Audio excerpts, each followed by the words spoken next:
certainement vous posez la question, qu'est-ce que je fais en cas de mortalité? Donc, on va essayer d'y répondre à cette question. Mais d'abord, on va commencer par un retour sur l'enquête qu'on a réalisée récemment. C'était en juin, mais c'était la toute dernière. Il y avait 343 d'entre vous qui ont répondu à cette enquête et on va faire un petit retour qui va nous introduire le problème de mortalité en élevage. Donc, tout d'abord, on vous a demandé est-ce que ce problème est fréquent? Et 59% d'entre vous a répondu qu'en effet, vous estimez que la mortalité des jeunes est un problème en élevage. Et parmi ces 59 personnes, 24 ont répondu que c'est un problème chez eux. Donc, il y a certaines façons d'interpréter ces chiffres. Il y a certains qui disent uniquement 24% disent que c'est un problème chez eux, mais on peut se dire aussi 24%, c'est énorme. C'est un quart des éleveurs de chiens de chat qui rencontrent un problème de mortalité actuellement en élevage. Et donc, il y a à quoi s'intéresser, je pense, et il y a à quoi chercher et essayer de comprendre et de décortiquer ce sujet. Et c'est pour ça, entre autres, on va parler de ça aujourd'hui. Parce que comme Sylvie vous disait tout à l'heure, assez fréquemment, on est quand même rencontré à ce problème. Et vous nous appelez pour demander qu'est-ce qu'il faut faire. Les vétérinaires aussi nous appellent pour savoir qu'est-ce qu'il faut faire. Et on va vous essayer de guider comment faire les choses correctement. Alors, est-ce que c'est fréquent, cette mortalité en élevage? Donc, vous estimez que 12% des chiots et des chatons meurent avant l'âge de 3 mois. Parmi vous tous, toutes les personnes qui ont répondu, 73% enregistrent cette mortalité chez eux et 67% enregistrent aussi les cas de mortalité à la naissance, c'est-à-dire les mort-nés. Alors, comment interpréter ces chiffres? Donc déjà, 12%, c'est pas mal. C'est presque un chiot-chaton sur 5. Et puis, 73% qui enregistrent cette mortalité. C'est beaucoup, mais c'est toujours pas assez. Ce serait bien si ça soit 100% parce que c'est tellement plus facile pour nous, vétérinaires, à comprendre par la suite vos problèmes en élevage si on a des données chiffrées. Donc, premier message que je voudrais vous faire passer, c'est d'enregistrer tous les cas de mortalité dans votre élevage. Vous le faites déjà pour savoir combien vous avez des chiots, des chatons par portée. Donc, c'est le premier pas, mais aussi garder les informations sur les morts, y compris les morts-nés. Et est-ce que ce chiffre que vous avez estimé était correct? Alors, si on compare ce chiffre de 12% aux données qui sont disponibles dans la littérature, donc notamment nos études françaises sur un grand nombre de chiots ou de chatons, vous n'êtes pas si loin, puisqu'on trouve qu'il y a à peu près 13% de chiots qui vont mourir avant l'âge de 2 mois et 16% des chatons qui vont mourir avant l'âge de 2 mois. Donc, c'est assez proche. Maintenant, est-ce que ces chiffres sont exacts? Est-ce qu'on n'a pas peut-être des chiffres qui sont sous-estimés? Parce qu'on a vu juste avant que pas mal d'entre vous n'enregistrent pas, notamment les cas de mort-nés. Donc, toutes ces informations sont perdues quelque part et nous, on a l'impression que ces chiffres sont un petit peu plus augmentés. Alors, on va essayer de se comparer maintenant à d'autres espèces. Donc, ici, vous voyez un graphique qui représente la mortalité néonatale chez différentes espèces, y compris cobayes, lapins, d'autres animaux domestiques. Et les barres, on voit qu'ils sont très hautes, surtout à gauche de ce graphique, donc pour le cobaye, le lapin, et tout de suite après arrive le chien. Après, on a le cochon, et tout de suite après, on a le chat. Donc, on voit que nos carnivores domestiques ont la mortalité néonatale plutôt élevée par rapport à d'autres espèces domestiques comme le mouton, le cheval ou la vache, où ces chiffres sont plutôt inférieurs à 10%.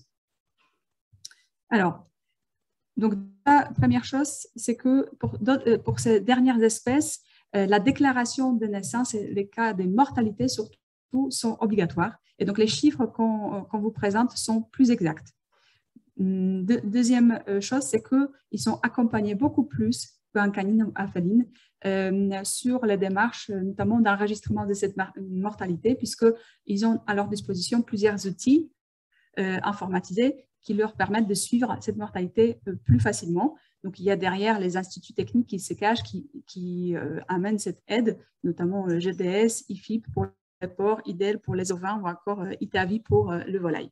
Donc, vous allez me dire, nous, on n'est pas les animaux de rente, certes, mais c'est grâce à ces instituts et ces outils qu'ils ont progressé, ils ont réussi à diminuer cette mortalité. Donc, pourquoi pas prendre l'exemple et essayer de développer des outils proches et surtout servir de ces outils pour enregistrer cette mortalité, la comprendre et ensuite essayer de la diminuer.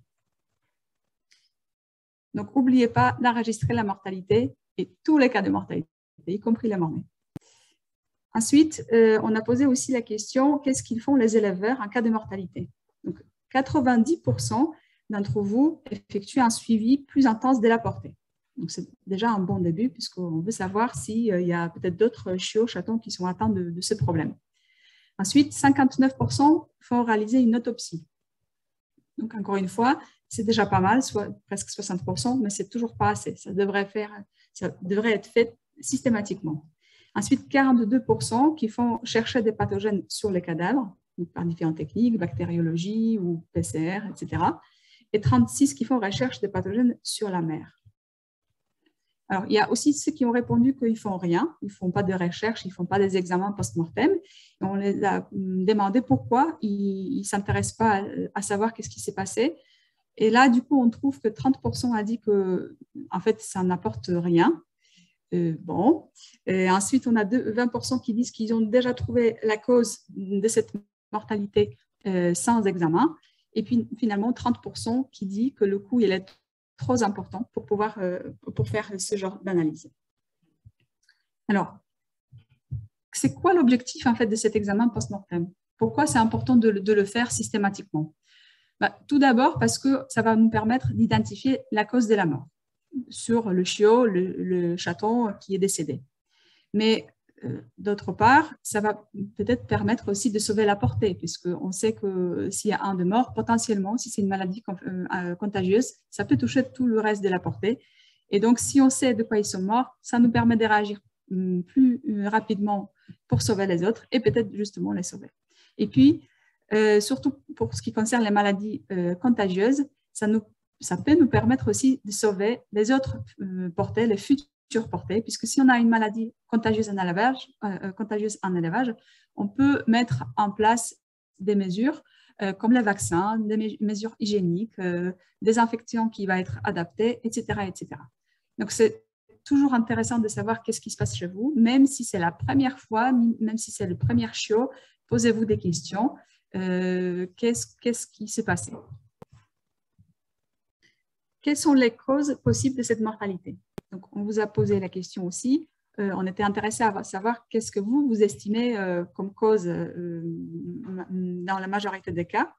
Donc, 66% a répondu qu'une des causes principales, c'est l'asphyxie ou hypoxie, donc des problèmes en fait, liés à la mise bas difficile. Et vous n'avez pas tort, puisqu'on a vu que dans les présentations précédentes, que la mortinatalité, c'est-à-dire les morts-nés, c'est vraiment un problème principal, très fréquent, et certainement une partie d'entre ces chiots chatons qui meurent à la naissance, ce sont des chatons chiots qui ont souffert à la naissance à cause de dystocie, mise bas difficile. Mais deuxième cause que vous citez, ce sont des malformations congénitales. Donc, 49% d'entre vous disent que ce sont des malformations congénitales comme cause principale de la mortalité. On verra juste après si c'est vrai. Et troisième cause que vous citez, donc ici Amélie qui fait sa thèse demain sur les poids de naissance, elle sera très très fière puisque 36% d'entre vous disent qu'une des causes principales de la mortalité chez les chiots et chatons, c'est les petits poids de naissance. Et c'est vrai que c'est un des signes cliniques qu'on observe. C'est peut-être pas directement la cause, mais en tout cas, ils sont caractérisés très souvent par le petit poids, donc vous avez tout à fait raison. Alors, donc, qu'est-ce qu'on a comme données dans les études qui nous expliquent quelles sont les causes potentielles de cette mortalité néonatale? Alors, ici, on a une étude qui est très ancienne maintenant, puisque ça date de plus de 20 ans, mais il y a très peu dans la littérature des études pareilles, donc je me suis permis de la citer. C'est fait uniquement sur les boxers, donc ce n'est pas super représentatif. Mais si on regarde les 4 causes principaux qui sont citées, on trouve que les anomalies congénitales, finalement, c'est que 18%. Et encore, ce sont des boxers qui, à l'époque, étaient euthanasiés pour la couleur blanche. Et dans cette étude, c'était considéré aussi comme une cause, comme une anomalie, quelque part, puisqu'ils pensaient qu'ils sont tous sourds. Maintenant, ça a évolué, c'est plus le cas, et tant mieux. Mais voilà, à l'époque, c'était comme ça. Ensuite, on trouve, ce qui est intéressant dans ce graphique, c'est que 41% des cas de mortalité, ce sont des mortalités liées aux maladies infectieuses. Et c'est ça la majorité de cas, en fait. Ce sont des maladies infectieuses. Ils meurent à cause des maladies infectieuses. Et qu'est-ce qu'on sait sur le chaton? Donc là, pareil, l'étude date un petit peu. C'est une étude anglaise sur presque 300 chatons qui était suivie pendant plusieurs périodes. Donc, on a des chatons qui décèdent aux alentours de Misbah, pendant la période néonatale, avant le sevrage, juste après le sevrage. Et on trouve que la majorité des chatons meurent aussi à cause des maladies infectieuses. C'est la partie jaune du graphique qui représente systématiquement plus que la moitié des chatons qui décèdent dans cette étude. Ensuite, pour la plupart des cas, on a des cas de mortalité où la cause reste inconnue. Et après, des petits pourcentages avec des anomalies congénitales, des problèmes nutritionnels ou encore des cas de traumatisme. Alors, c'est quoi ces maladies infectieuses qui peuvent expliquer cette mortalité néonatale? Donc, il y a une étude qui a été réalisée récemment par Chloé Guérard. C'était une thèse vétérinaire. Donc, Chloé a travaillé sur des résultats d'autopsie, d'histopathologie, de bactériologie, donc plusieurs examens qui permettaient de caractériser les cas de mortalité. Et ensuite, elle a cherché à comprendre quelles étaient les causes les plus fréquentes. Donc, pour presque la moitié des chiots dans cette étude, 46%, on a trouvé des causes respiratoires avec des pathologies comme pneumonie et bronchopneumonie dans la plupart des cas, puisque pour 34% des chiots. Ensuite, 25%, donc un quart des chiots présentaient aussi des lésions gastro-intestinales comme gastrite, entérite ou encore d'autres. Donc aussi très fréquemment des problèmes gastro-intestinaux. Et puis on avait d'autres causes et parmi les autres, très souvent des cas de péritonite. Alors, je vais vous montrer maintenant des photos. Qu'est-ce que ça donne en autopsie? Alors, ce n'est pas très beau, surtout si vous n'êtes pas habitué à ce genre de photos, mais je pense que ça montre très bien, en fait, certains, justement, pathologies les plus fréquentes. Donc, tout à fait à votre gauche, vous avez la fameuse bronchopneumonie. Donc, en fait, vous voyez les poumons. Normalement, le poumon, c'est tout rose. Ici, on a des poumons qui, à la base, déjà, il est plutôt rouge. Et ensuite, vous voyez des points blancs sur les poumons. Ces points blancs, en fait, c'est du contenu purulent à l'intérieur des bronches et alvéoles. Et c'est quelque chose, évidemment, qui n'est pas présent chez le chiot ou le chaton sain. Et ça empêche de respirer et ça provoque en fait une septicémie parce que ces bactéries vont migrer, ils vont se retrouver dans le sang. Et du coup, le chiot, derrière, il va décéder probablement à cause de la septicémie, une conséquence de cette bronchopneumonie. Ensuite, au milieu, vous avez un autre cas. Donc, ça, c'était une dilatation stomacale. En fait, ce chiot, il était nourri avec du lait qui était froid et qui était mal reconstitué. C'était le lait maternisé, il était biberonné. Et quelques heures après, le chiot a décédé. On a fait une autopsie, on s'est rendu compte que l'estomac était tellement rempli du gaz, puisqu'on avait une maldigestion, qu'il a comprimé les vaisseaux importants, et ça a provoqué un état de choc sur ce chiot, et du coup, il est décédé derrière. Ensuite, troisième cas, donc vous avez un cas de omphalite. Omphalite, c'est quoi? C'est une inflammation de cordon ombilical. Donc, c'est quelque chose de fréquent chez les nouveau-nés. D'ailleurs, c'est ce qu'on a vu dans le tableau précédent. En fait, conséquence de omphalite, c'est une péritonite, donc l'inflammation, infection des péritoines. Donc, le cordon ombilical qui, à la base, est ouvert, parfois, il se contamine avec des bactéries. Ces bactéries peuvent rentrer dans la cavité abdominale, d'abord dans l'ombilic. Donc ici, ce qui s'est passé, vous voyez avec la flèche rouge, en fait, l'endroit où il y a du pus qui s'accumulait. Et cette infection peut ensuite se propager sur la péritoine. On voit ici la zone rouge, en fait, c'est ça, c'est le début de péritonite et derrière aussi une septicémie. Donc ça, ce sont des causes les plus fréquentes pendant la période néonatale du décès. Maintenant, je vais passer à la deuxième partie de cette présentation. Donc, on va parler plus de recommandations pour vous, très pratico-pratiques. Première chose, comme vous avez un chiot, un chaton qui est décédé, c'est de le bien conserver. Ça veut dire quoi, bien conserver? Ça veut dire le mettre au frais, au frigo, à température plus 4 degrés. Pourquoi? Parce que cela va nous permettre de prévenir la putréfaction et derrière, ça va nous permettre d'interpréter en fait les lésions qu'on va avoir en autopsie. Parce que sur un cadavre qui n'est pas bien conservé, on ne voit rien. Et c'est tout votre effort de mettre de côté, de le garder, vouloir faire des analyses, va servir à rien, puisqu'on ne va pas pouvoir interpréter. Donc, c'est vraiment un premier réflexe à avoir. Chaque fois que vous avez un cadavre, c'est de le mettre au frigo. À savoir qu'on peut réaliser l'autopsie un petit peu tardivement sur un cadavre qui est bien conservé. On n'est pas obligé de le faire tout de suite. On peut le faire même 2-3 jours plus tard. D'autres choses, c'est de ne jamais congeler, en tout cas pas tout de suite, le cadavre. Donc ça, c'est aussi un réflexe qu'ils ont certaines personnes, aussi bien vétérinaires que les éleveurs, c'est de vouloir le préserver au mieux, c'est-à-dire le congeler derrière. Or, cette congélation, ensuite, elle va nous empêcher certaines choses. Tout d'abord, pour le décongeler, il faut du temps et ça va provoquer aussi des lésions qui ne vont pas être interprétables.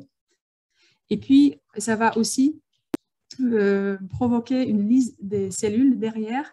Et donc, cette lyse va nous empêcher de faire certains examens, notamment l'examen histopathologique.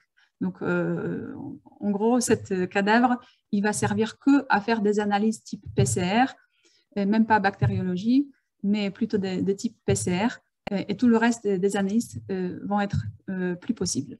Donc, mettez plutôt au frigo avant de congeler et demandez à votre vétérinaire quoi faire, parce que ça va être la prochaine étape. En fait, c'est aussi un des réflexes à avoir. Dès que vous avez des chatons, des chiots qui sont morts, appelez votre vétérinaire. Demandez qu'est-ce que je fais, est-ce que je vous amène ou est-ce que vous considérez que c'est peut-être pas intéressant parce que vous allez expliquer aussi le contexte derrière ou il va vous conseiller de regarder premières lésions de type, par exemple, fente palatine ou est-ce que l'anus il est bien ouvert.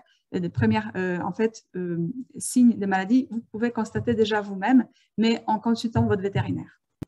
Et puis, votre vétérinaire, parfois, il va faire une autopsie tout seul, il va gérer tout seul, mais parfois, il peut aussi demander de l'aide à d'autres instituts, notamment aux laboratoires départementaux, ou encore, il peut aussi nous appeler. NeoCare fait aussi des services. On vous accompagne à faire les examens post-mortem et on fait aussi des autopsies à la place de vétérinaire si le vétérinaire ne se sent pas. Donc, c'est possible de nous envoyer des cadavres ou encore, il y a d'autres laboratoires qui le proposent actuellement. Sachant que ça passe toujours par le vétérinaire traitant, en tout cas chez nous, on communique surtout avec le vétérinaire, avec vous aussi bien sûr, mais c'est votre vétérinaire qui va vous accompagner par la suite. Donc pour nous, c'est très important de parler avec le vétérinaire en même temps qu'à vous. Alors, s'il faut envoyer un cadavre, comment il faut s'y prendre? Donc, il faut le préparer correctement, il faut préparer l'emballage de votre envoi. Donc d'abord, il va falloir mettre un récipient qui va être étanche, bien sûr. Donc ça peut être tout simplement un sac plastique avec un zip. Ensuite, il nous faut un emballage secondaire plutôt rigide. Donc ça peut être, comme vous voyez, un pot en plastique avec un couvercle. On va mettre aussi un pain de glace ou quelque chose qui va nous permettre de garder la température à plus 4, plus proche de cette température, en tout cas une température basse. Et ensuite, il faut un troisième emballage extérieur sur lequel on est censé coller ce symbole-là qui veut dire que c'est un matériel biologique. Alors, cette procédure, ce n'est pas nous qui l'avons inventée. En fait, c'est une procédure officielle qui est disponible dans la réglementation pour toutes les espèces. Donc, on s'est juste servi pour vous présenter qu'est-ce qu'il faut faire correctement. Et c'est vrai que c'est très important parce que ça va nous permettre de garder le cadavre en bon état et faire un examen qui va être pertinent derrière. Mais aussi, ça va éviter toutes les fuites de matériel biologique qui ne sont pas tout à fait d'accord avec les principes de biosécurité. C'est quelque chose qu'on va essayer d'éviter. Et donc, cet emballage est très important. Ensuite, choisissez plutôt des transporteurs ou des voies de transport rapides sur 24 heures. Et si vous envoyez des échantillons au laboratoire ou à nous, n'hésitez pas à nous prévenir pour qu'on puisse se préparer et puis suivre aussi le colis, parce que parfois la poste ou autre transporteur ont du retard, donc ça serait toujours intéressant pour nous de savoir où se trouve le cadavre pour pouvoir le trouver au cas où de problème. Alors, à quoi ça sert de faire ces examens? Est-ce que c'est vraiment utile? Est-ce que ça apporte quelque chose? On se posait la même question, on se posait aussi la question, finalement, quel examen il faut faire? Quel de tous ces examens qui sont disponibles est le plus intéressant? Donc, Chloé, dans sa thèse, elle a fait, on avait à la disposition des signes cliniques avant la mort. On avait aussi les résultats de l'autopsie, les résultats de l'histopathologie, et on a fait aussi systématiquement des examens bactériologiques sur la rate, prélevés de façon très stérile, plus stérile possible. Et du coup, elle a regardé en fait quel pourcentage des conclusions, alors je vais dire autrement, quel examen nous a permis de poser le diagnostic dans combien de pourcents. Donc, au début, on s'est dit, est-ce que les signes cliniques nous ont apporté des informations nécessaires pour poser le diagnostic? Est-ce que les signes cliniques en soi étaient diagnostiques? Et donc, la réponse était non, parce que comme montrait Adrien, en fait, dans la plupart des cas, on avait des signes qui étaient très généraux et on n'a pas pu conclure juste avec les symptômes à cause de quoi ils sont morts, les chiots ou les chatons. Dans notre étude, les chiots. Ensuite, on a réalisé cette autopsie. L'autopsie toute seule, elle était diagnostique dans 22% de cas. Donc, 1 sur 5 chiots, il suffisait de faire une autopsie. On avait déjà la réponse à la question de quoi il est mort. Sachant que l'autopsie permet de voir des grosses lésions, et tout ce qui est visible à l'œil au moment de l'examen. Ensuite, si on a ajouté à ça l'histopathologie, donc on a prélevé des organes, on les a conservés dans le pot de formol et puis on a regardé sous microscope qu'est-ce qu'on a comme lésion. Grâce à cet examen, en fait, on a arrivé à avoir le diagnostic pour 65% des chiots. Et finalement, avec notre examen en bactériologie, on a complété encore une fois de plus notre diagnostic puisqu'on a trouvé la réponse sur le diagnostic pour 92% des cas, donc avec l'autopsie, l'histopathologie et bactériologie. Donc finalement, il y a dans cette étude que 8% des cas qui étaient non diagnostiques, n'avaient pas vraiment de réponse à la question de quoi il est mort. Donc, c'est déjà pas mal, je trouve. C'était assez satisfaisant pour nous. Et c'est à ça que ça sert, justement, de faire tous ces examens parce que ça nous permet d'avoir une réponse le plus complète possible. Donc, quel examen choisir? Finalement, tous sont importants. Tous ces examens sont importants puisque ça nous a permis de faire le diagnostic pour 92% des cas, tout associé. Parfois, le vétérinaire, il se demande quel organe je prélève puisque souvent, pendant l'autopsie, on ne voit pas des grosses lésions. Dans ce cas-là, on conseille de prélever systématiquement 4 organes. Ce sont des poumons, cœur, foie et rein. Et les garder systématiquement dans le pot de formol. Et puis, on peut aussi conseiller de faire la bactériologie systématiquement chez les nouveau-nés, puisque cette bactériologie, elle était positive dans le 83% des cas. Donc, toute seule, elle n'est pas intéressante parce que ça fait trop. On pourrait dire que tous les chiots sont morts d'infection bactérienne, mais cette bactériologie associée à d'autres examens de post-mortem donne une réponse plus complète et on vous encourage à faire la bactériologie systématiquement, en tout cas sur les chiots et les chatons avant l'âge de 3 semaines. Alors, vous allez me dire, ok, c'est bien beau de faire tous ces examens, mais ça coûte cher. Et puis, sortir tout de suite autant d'argent, c'est peut-être pas forcément nécessaire. Et donc, qu'est-ce que je peux vous conseiller ou à votre vétérinaire, c'est de réaliser les prélèvements pour tous ces examens systématiquement. Et puis, on peut faire certains examens étape par étape. On n'est pas obligé de lancer toutes les analyses tout de suite, mais on peut le faire de façon séquentielle. Mais pour ça, il nous faut des prélèvements. Et pour avoir les prélèvements, il faut les conserver, soit dans le pot de formol, soit dans les tubes. Et là, pour le coup, on peut les mettre au congélateur et les garder et les réaliser, ces analyses, plus tardivement. Alors, donc, parlons de coûts, combien ça coûte? J'ai essayé de rechercher sur différents laboratoires, sur les sites des différents laboratoires, les prix des différentes étapes, des différentes analyses. Donc, pour vous donner des estimations, donc une autopsie, ça coûte entre 50 et 150 €. Chez nous, c'est le coût de 50 €. Une histopathologie, ça coûte entre 70 et 100 € pour plusieurs organes. Une bactério, entre 40 et 60. PCR, entre 40 et 50 € par pathogène. Et puis, une coproscopie, donc la recherche des parasites, ça coûte aux alentours de 20 et 30 €. Donc, au total, en moyenne, parce que vous n'allez pas chercher tout systématiquement, un coût sera entre 200 et 250 €. Vous allez me dire, c'est beaucoup. Oui, c'est beaucoup, mais si avec ce coût, on peut sauver plusieurs chiots, voire plusieurs portées, peut-être c'est une question qu'il faut se poser, parce que ça peut être intéressant quand même. Alors, et pour finir, je vais vous présenter un cas pour vous illustrer à quoi ça sert de faire ces plusieurs examens. Donc, c'est un cas récent de mortalité. Donc, on avait 2 femelles, 2 chiots à autopsier.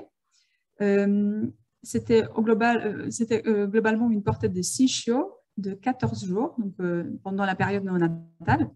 Et ces chiots étaient vermifugés dimanche. Et 2 jours plus tard, ils ont développé des diarrhées et aussi des vomissements. Ils étaient sondés avec du lait pour pouvoir les tenir en vie, bien sûr. Et ils sont morts 24 heures plus tard, donc très rapidement, comme on a vu dans les présentations précédentes. Alors, qu'est-ce qu'on a trouvé? Donc, premièrement, on a vu des lésions au niveau des poumons. Donc, ici, vous avez les poumons. On voit une substance blanche au milieu, au niveau de bifurcation trachéale, donc entre les 2 branches droite et gauche. D'après vous, c'est quoi cette substance blanche? C'est du lait. Oui, c'est écrit, pardon. Tout à fait, vous avez raison. C'est du lait. C'est du lait, donc bon, a priori, on ne sait pas, bien sûr, qu'est-ce que ça peut être, mais après, avec le questionnement, donc on a posé des questions à l'éleveur qui nous a confirmé que les chiots ont été nourris par la sonde d'ailleurs, avec du lait artificiel, donc on s'en doute que c'est du lait. Donc on a une fausse route. Donc on peut se dire, si on s'arrête là, on peut se dire, ben, on a notre réponse, en fait, il les a tués, cet éleveur méchant, parce qu'il a donné du lait au mauvais endroit. Attendons voir qu'est-ce qui se passe. Donc, ensuite, on a poursuivi l'autopsie. Donc, à gauche, vous voyez l'estomac. Dans l'estomac, déjà, une substance comme ça, qui est plutôt jaunâtre, nous indique que ce n'est pas du lait, que c'est plutôt des remontées du duodénum. Donc, ça veut dire que ça représente plutôt des vomissements avec en fait des enzymes digestifs qui ont remonté au niveau de l'estomac. Et puis, au milieu, on voit des vers qui étaient d'ailleurs encore vivants lors de l'autopsie. Or, le chiot, il était vermifugé 2 jours avant.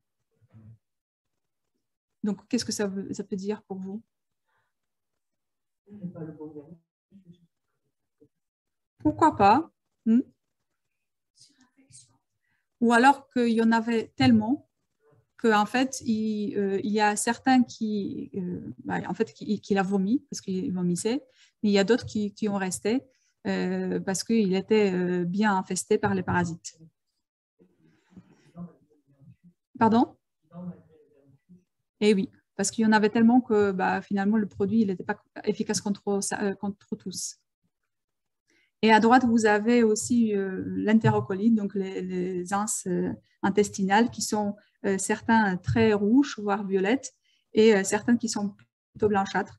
Et donc, cette couleur violette, ça indique justement l'état d'inflammation. Donc, c'est une entérocolite, ce qu'on appelle, qui va en accord avec l'infestation parasitaire, puisque ça a provoqué probablement cette entérocolite chez ces chiots. Et du coup, on se demandait toujours, bon, OK, est-ce que ces chiots ont été tués par la sonde ou pas finalement? Ou c'était peut-être des vomissements?